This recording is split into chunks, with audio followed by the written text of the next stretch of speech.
Hello guys, good morning.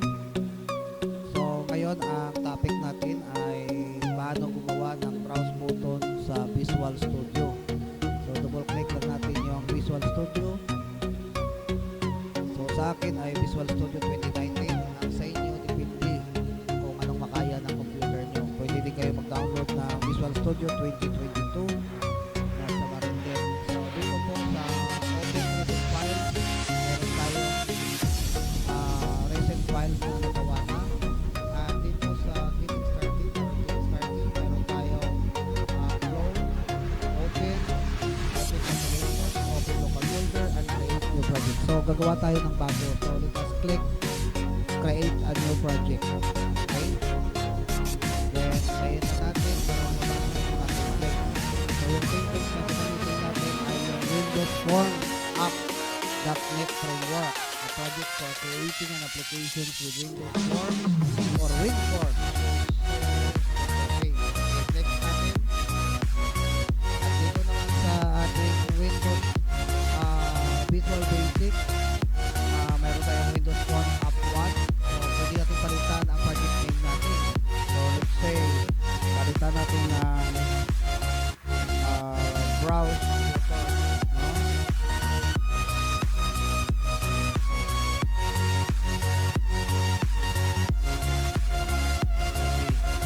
So, your locations, kailangan alam mo kung saan mo i-save. So, dito natin i-save sa Visual Studio na location sa Drive G. Okay, then create. Ito po yung create.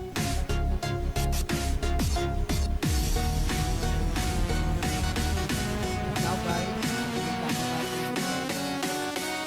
Visual Studio. Meron tayong Form 1 designer. Ano natin gagawin yung browse button ulit. So, kailangan natin click yung toolbox. Ito yung toolbox sa gilid. In your left corner. So, click the toolbox. And then, kung gusto mong i-search yung button na gagawin mo, just click and type. Okay? So, you have your common control. Tapos, nakikita po natin may common control. And then, we have button. So, drag natin. Gawa tayo ng button. Change natin yung text name na button 1 sa browse.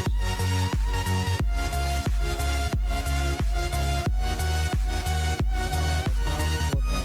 So, ayan na po. May browse button na tayo. So, ang browse button natin ay mayroong filter. Yung filter na it's only documents lang yung babasahin niya, yung hahanapin niya. Yung, ang extension niya ay .docx or .doc. Okay? So, we need to add text box. So, dito yung text box. Click, then drag. Okay, so ito na ngayon ang text box natin.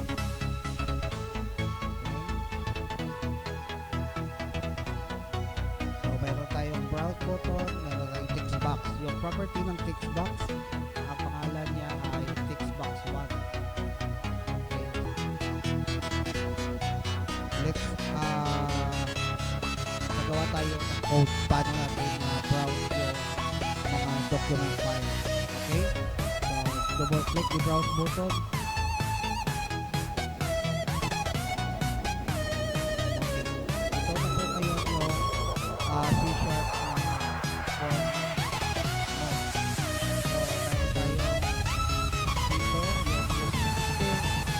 So, meron tayo dito yung system. Tapos yung form.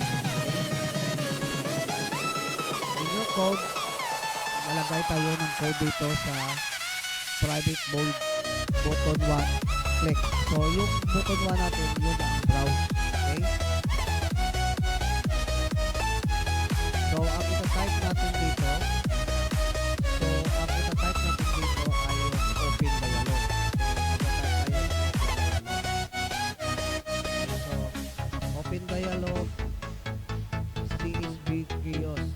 Ito yung open dialog mo, yung CSV kiosk. Yung open dialog. Yung pangalan. Okay? ilalim, lagyan natin ng sa ilalim, lagyan natin ng filter. So, andito yung filter natin with CSBQ yun, pangalan, CSBQ dot filter. So, yung filter niya is word.docx or hahanapin niya ang lahat ng may docx na extension.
Okay, ito po ngayon ang sa text box. Dito tayo maglalagay. Bakit lalagyan natin ng text box? Kasi yung hahanapin ng show dialog natin, ng open dialog natin, ang hahanapin niya ng word docx ay dito niya ilalagay sa text box. Okay? So, lagyan na natin.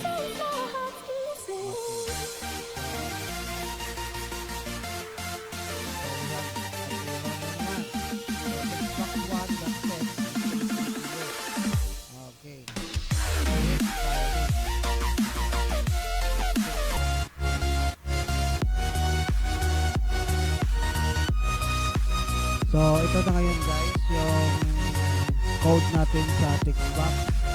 Okay, dito na po ngayon yung code natin. Mayroon tayong open dialog. So, yung pangalan ng open dialog natin ay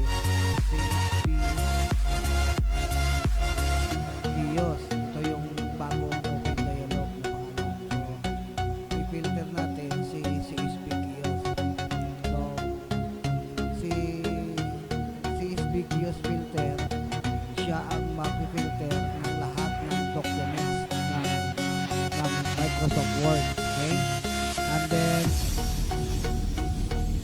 si text box naman, ito ay equal sa kay CSBQios.filename. So, it means, i-display niya dito, i-display niya ang nakita na file na na-browse mo.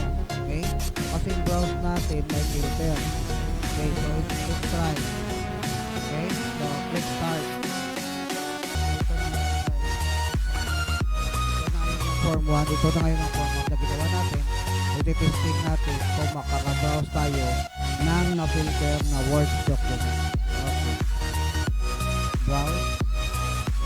Okay. So maghahanap tayo dito sa yung ISO. Okay, mayroong isa. Dito naman sa Word document. Wala.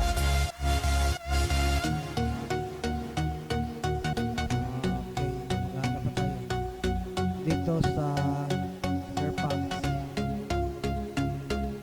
Ayun. So wala kang makikita ng ibang extension kung di docx lang. So hindi mo makikita dito yung Excel, hindi mo dito makikita yung PDF, hindi mo dito makikita yung PowerPoint. So only Word lang kasi nakafilter tayo sa .docx. Okay? So let's try sa backup 1. Okay, so ito lahat. Nandito lahat yung mga Word. Okay? So, try to open the Vision. Open. So, sabi ko na sa inyo, yung text box siya ang mag-display ng kung anong file ang na-browse mo. Okay? So, check natin. So, maraming salamat. I hope na may naintindihan kayo. Practice lang ng coding. So, by practice, perfect way. So maraming salamat and don't forget to subscribe. Okay, like and subscribe. Okay, this is Sir Pag. Thank you very much. Okay. Bye-bye.